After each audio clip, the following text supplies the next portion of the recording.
Hi, everybody. I'm doing the first episode of the Daily Experience. I'm Shauna Daly, and I don't even know what I'm doing, to be honest with you. I just know that I want to do this. So, no intro, outro, no music, no interviewee today. I had a friend of mine, and if you are that friend, comment, "It was me." But I had a friend of mine say, "Well, when are you going to do it?" And I said, "I don't know." And she said, "Set a deadline." And so I said, okay, because I love myself, I'm going to do it on Valentine's Day. And it's Valentine's Day, 2026. And here I am. So no edits, no cuts, one take, no matter what. And my interviewee is me. So here we go. I usually sit in that chair, but I'm the interviewee today. So here we go. Usually I start off any interviews that I do with a conversation kickoff card. So we've got a deck of cards. See? And I'm going to randomly pick one, and it's not a question for me. It's a question for you guys. So let's go. What show are you currently binge watching? What show are you currently binge watching? Maybe I will answer that one later, but that's your question. I want to hear in the comments. Okay, so here we go. Shauna Daly is asking me a question. Here we go. How do you feel about Valentine's Day? Well, I don't really feel any way about it. I could go with it's a Hallmark holiday, it's manufactured, it's not, it's just another day. I could go that direction, or I just don't have any feelings about it. Like, I think that we should have Valentine's Day all the time. Like, every day should be Valentine's Day. And whether you're with a romantic partner or not, friendship, I got literally today. And that's another reason that prompted me to continue with my commitment to keep the deadline of today. I got the literal best Valentine's message, note, letter, whatever you want to call it, from one of my gal pals. And what she wrote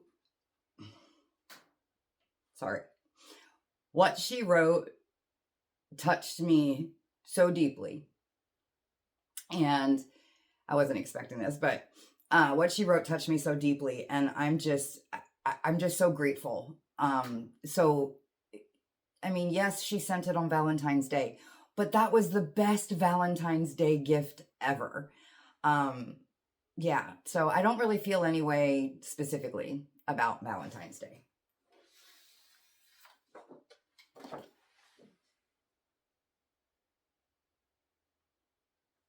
No.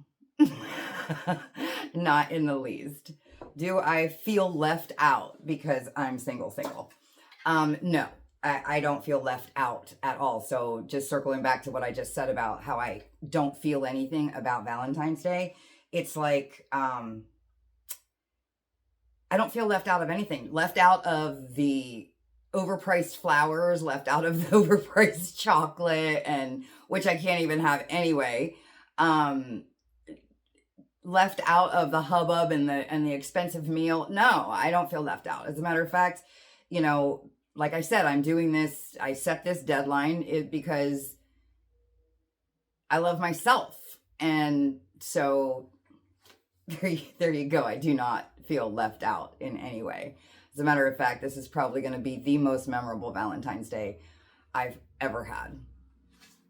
No, I shouldn't say that. I don't want to poo-poo my exes. Next question, please. Next question.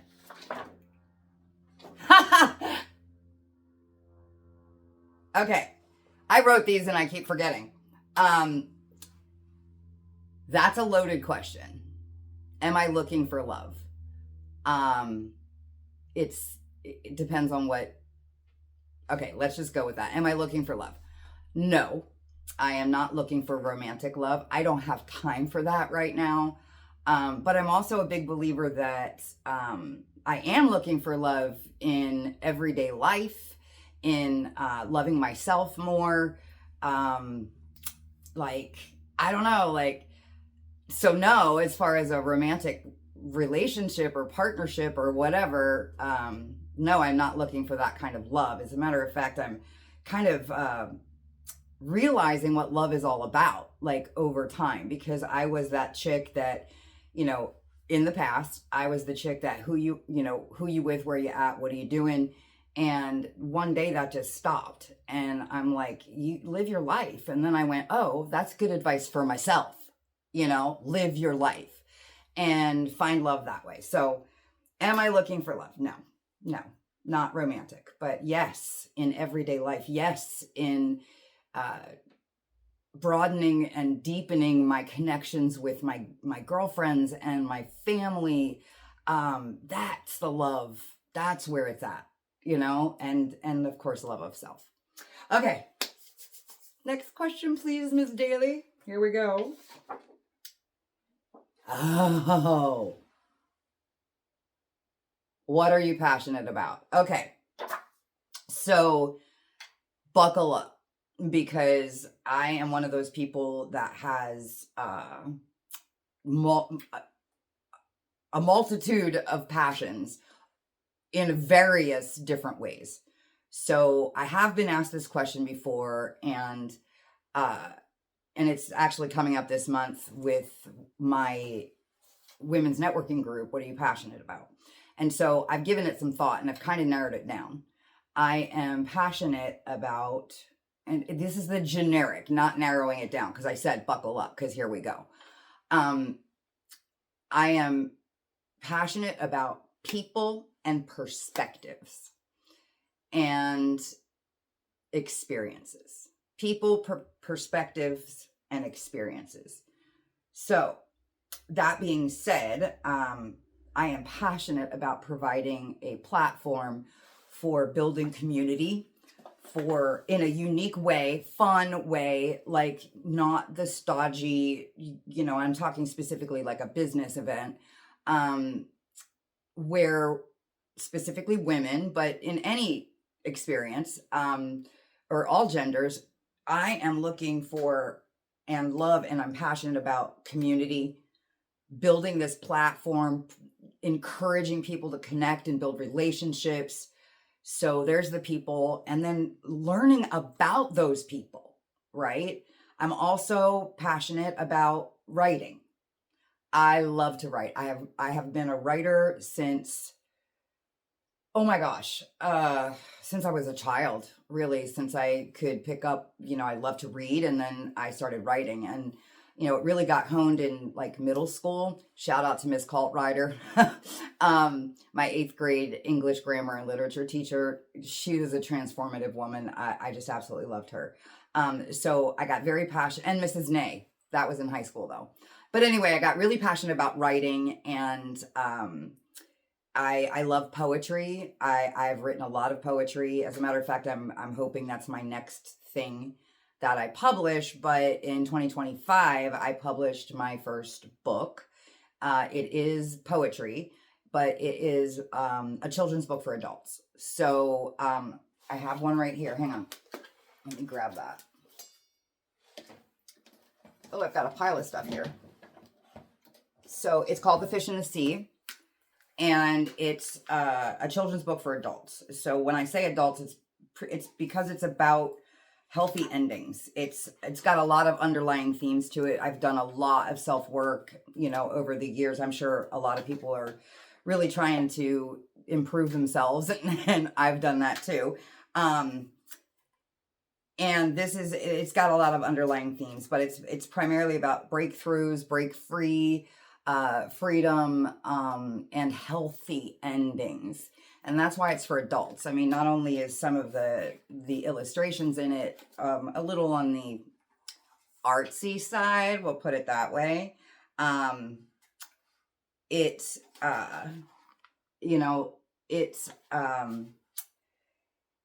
it's deep. And, people read it over and over and over again. And I launched it as a limited edition collector's version. So I'm passionate about writing. Okay. I don't want to go too much more on that. I'm passionate about writing. I am passionate about success, and not just my own. I'm passionate about other success. So with my marketing agency, I love when we even just sit down for one strategy session, or the first strategy session, and the next, or we schedule it. That's even better, right? So we schedule it. I'm trying to talk to myself here, but we schedule it, and before we even do the session, sometimes it's I get phone calls like, "Oh my God, this just happened," and so it's almost like intuitive marketing, or manifestation marketing. Ooh, trademark. I'm just kidding. But anyway, so yeah, it's like, I love that. I love watching people get jazzed about what they're passionate about and what they do in their businesses. So yeah, I'm passionate about that, and, brands, fonts. Oh my God, I just watched a reel today. It was hilarious. It was comedy, but it was a guy explaining how fonts make a difference. And it was hilarious. And I'm like, yeah, right on, because that's so me. Fonts, colors, layout, anything to do with marketing materials, marketing strategy. Yeah, so I'm passionate about that. What else? Oh, I'm passionate about saving lives. So in April of 2025, my business partner, I had started with him as the marketing arm of the corporation. And then, he basically said to me, there would be no business without you. So he brought me on as a partner. And he unfortunately passed away in late April. And per our agreement, everything transferred to me. So I found myself, and I kindled my passion with him when he was telling me about why he invented the device. Oh, it's this. It's a micro manufacturing company, so it's very small, but it's called the Rescue Disc, and it's basically a Frisbee on a rope. And he invented and designed this. So anyway, I'm passionate now also about saving lives, but not just the lives of the people that, when you throw, it's got a rope around it and it uncoils when you throw it. But anyway, so I lost my train of thought. Hang on a second. Oh yeah. So I'm not just passionate about saving the life of the person that the disc goes to, that you can, pull them in and keep them from drowning for a nearshore rescue or a swift water rescue, but also the person that's throwing the disc. So they are, it's more effective and easier for them. And we're talking like first responders, like police, fire, sheriffs, border patrol, those kind of wonderful people. And I'm passionate about those people too. So yeah, I'm passionate about a lot of things. And I am alcohol free, so I'm passionate about keeping good health for my body and remaining alcohol free. I made that choice 5.5 years ago, and now everybody's going, "Oh, good for you!" And it's kind of annoying, because why is it such a damn big deal? Because I think it's a damn big deal because people have issues with alcohol and they say, "Oh, good for you," because they don't think they could do it. Maybe, I don't know. But when I tell people, or when people say, "I'm gluten free," nobody goes, "Oh, good for you," or "I'm dairy free." Oh, I mean, it's like, it's not the same. It doesn't have the same, whatever. Anyway, so I'm passionate about that. And along those lines, I really, when I first gave up alcohol, was amazing. It was probably one of the best decisions I've made in my life. But when I gave up alcohol, one of the things I missed was, I love to shoot pool. I love to socialize. I love to be out. I just don't like the freaking boozy bullshit and drunken drama. It's like, and especially with somebody that's not consuming alcohol, it's like, what the hell? So I had this idea and I'm seeing the trend now, right? I had this idea to create that environment that, again, bringing people together, building community, that type of thing. So kind of all my passions do interlace a little bit, but I want to create an alcohol-free bar. And then I said about experiences, I'm passionate about experiences. Well, I also want to have it be an event center and my studio for the daily experience. So it's called Daly's Social Club, and I did a pop-up, and it's been great. It was great. And then life got loud and things happened, and that's an end game. So, because I think it would, like, do you know what I mean? Like, creating something that would encompass all of it, like just put a nice little fucking bow around it. Sorry, I swear a lot. Anyway, so I'm passionate about that too. And I'm passionate about getting this talk show launched. I told you to buckle up. There's a lot. Anyway, okay, next question. Tell me more about the daily experience. Okay, so that's the name of this show. This is technically the first episode of me interviewing myself. Some people are going to think I'm fucking crazy. But anyway, so the daily experience is about day-to-day shit, like shit that happens, conversations. I want it to be, maybe it'll tug on the heartstrings and be heartfelt, or it could be funny.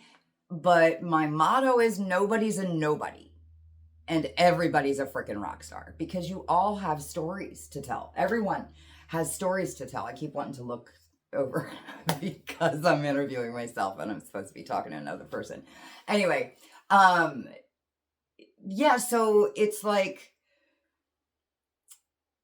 everybody's got a story to tell, and they have experiences that they've lived, that they can share with other people to help other people learn. And it's just, that's why I'm passionate about it. I just want, again, to provide the platform for that to happen. And I'm really, really passionate about what I would say the underappreciated, the underserved, the the underdogs, but they're not really underdogs. And what I mean is, like, for example, I just had my house work done, right? A lot of construction done. It was a 5-week project. It's wrapping up today with the last finishing touches on the 6th week. And I'm thinking about these guys and gals that are out there with all this strength, and like, it's insane, right? Like, and anyway, that's the daily experience. And it's just another platform for people to express themselves, and for me to continue my passion for perspectives. I love to hear what other people have to say and what they think, and that's it. But it's fun. And it's not stodgy, and it's not boring. And anyway, so, okay, next. That'd be a no. It's not going to be daily. After everything I just told you I'm passionate about, all of those things I'm passionate about have businesses and activities attached to them. So there's no freaking way it's going to be daily. Right now, maybe we'll do like shorts or clips, or we don't know. I mean, I don't know. So no, but I know this right now, it is definitely not going to be daily. Okay. Oh, why do you call it a talk show? It's like a podcast, right? All right, let me get into this for a minute, because I get this when I start talking about it to people. I do get this a little bit. In my mind, in my perspective, in my perception, a podcast is two people, could be in the same room, might not be in the same room, but it could be done over, a Zoom or some sort of web service that you can, record that way and, talk to people, and that's a podcast, right? So, and it could be, it's usually with the headphones on and, the podcast mics across the table or whatever. That's what in my mind, is a podcast. A talk show is number one, IRL. It is in real life. It is nose to nose, belly button to belly button, because the vibe is completely different. When you're sitting across from someone or on Zoom from someone and you've got all this equipment and all that stuff, I mean, we're going to have that too when the studio is built out. But, when you have that distance, there's like a barrier, right? When I'm sitting next to someone, it's got a whole different vibe and a whole different dynamic. I mean, if we laugh, we can laugh and talk and, whatever. So, and then I'm like, and then there's a format. It's different than a podcast. A podcast is in my opinion, my perception, a podcast is different. So a talk show has the music and the intro, outros, the walk-ons, the in-person vibe, possibly even an audience that's actually live and there. You know what? If you take, and I've said this before, so if you take the Ellen DeGeneres daytime talk show, okay, get that in your mind, right? The Ellen DeGeneres daytime talk show and the Jimmy Fallon nighttime talk show, and those two shows had a child, that's my show. That's the end game. That's my show. That's the format. That's the platform. That's the way it's going to be. We're going to have so much fun. Oh my gosh. All right. So that's, in my perception, that's the difference. All right. Next. I'm nervous because I can't remember them now. Oh. Okay. So who do I want to interview? Okay. So as I mentioned a little bit ago, I'm really nobody is a nobody, right? So I'd love to interview the owner of or even one of the workers from the construction company that just finished I keep pointing that way because I'm over there. Anyway, I would love to interview them and find out their story and, and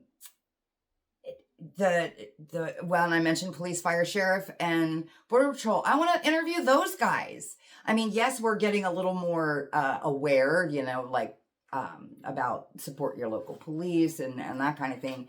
And I'm just, one of the things this show is not going to have on it is anything political. It's just not, okay? It's not. Then that's a commitment. I just want to hear about daily life. Anyway, so I'd love to interview a police officer or one of the guys that rescued somebody with the rescue disc, or just the people that you don't realize.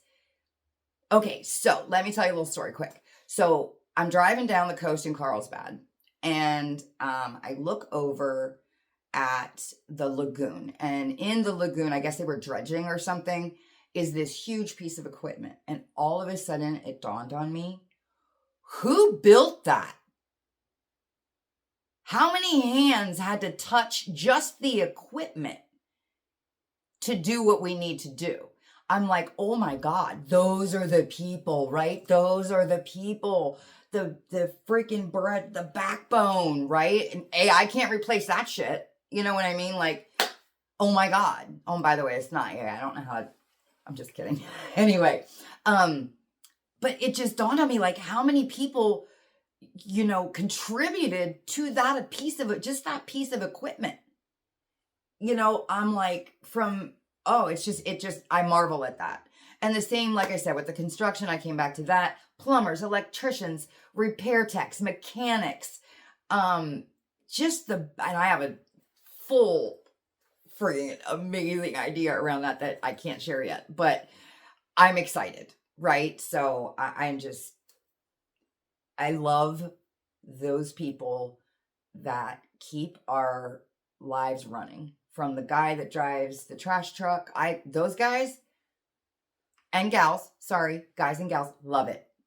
Love them. So I want to interview them. But I also want to interview Chelsea Handler and Mel Robbins.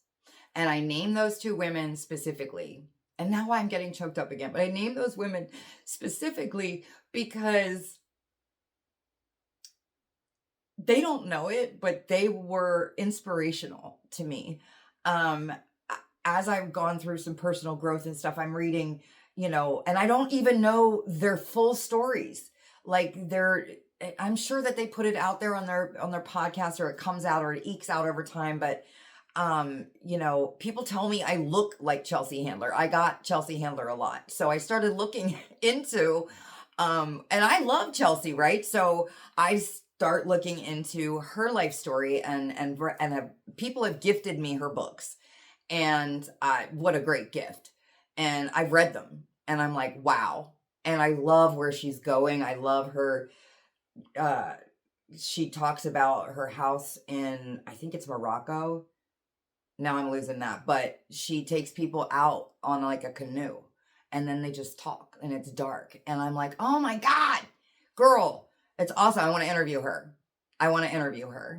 And emulate her. And then Mel, again, I've read her books, I've read her stories, how things happened for her. And she's like a household name now. Well, yeah, she's like a household name. I mean, at least in my circle. Anyway, but I also want to let me try that again. I also want to interview influencers. And there's one in particular. His name, he's just launched his book tour, and his name is Misha. I think his handle on Facebook is Don't Cross a Gay Man or something like that. I don't know. But he's an amazing storyteller. He's got a story of his own. He tells stories, and the way, just his passion, and I mean, he calls everybody bestie, and it's just, and I think his new book, I'm not trying to plug his book, but I think his new book is called Be Your Own Bestie. And anyway, whenever he pops in my algorithm, by the way, right now I'm not like engaging, following, I'm just kind of gathering information about how I want to launch this. As a matter of fact, when I'm done with this, I have no idea how to get it on. Well, I know how to get it on YouTube, but I don't even know if I'm going to have time to do a description or whatever, but it'll come. I am so proud of myself for doing this. So interviews. Okay.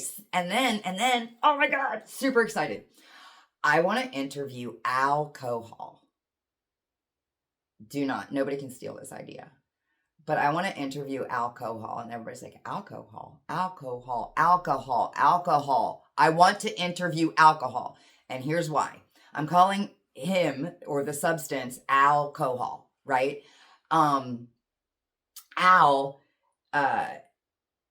When we personify a substance or a thing, I mean, there's some great reels that I've seen that are animated, and it's about food, and it's like broccoli is talking to you, like, eat me before you eat, whatever. Or calcium is saying, take me with vitamin C, or I don't think that's right. Don't quote me on that. But anyway, and it's like, it drives it home more. It hits different. So I want to interview alcohol, and I have some really good questions for him. And I know the perfect man to do this, and I cannot find him. So I'm putting it out there to the universe. His name is Sean. And when I was going through it, and before obviously giving up alcohol, I had court-ordered DUI classes that I had to go to. So this instructor was brilliant, and he has all the answers, and I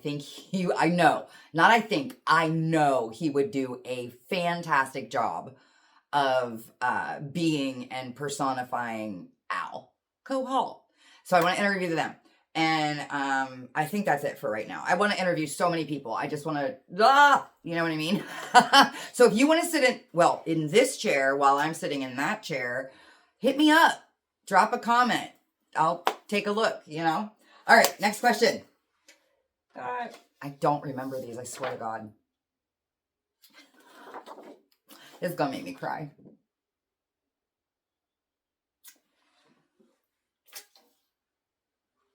One word. Fear. All right, 2 words. Perfectionism.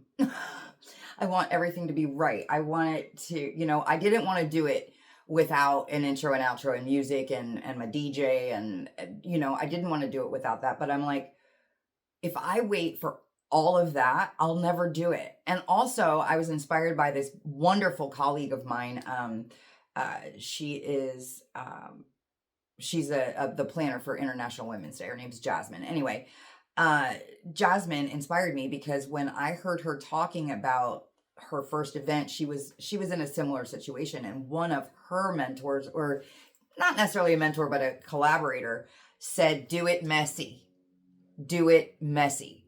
And I went, "Oh, that just like," I went, "I can't do that. Like, that's not in me. I'm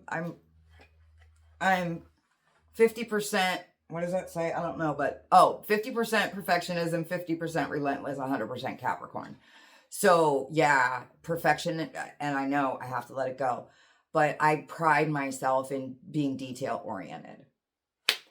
But I'm doing it. So here I am. I'm doing it messy, right? Okay, I think this is the last one. Yep, this is the last question.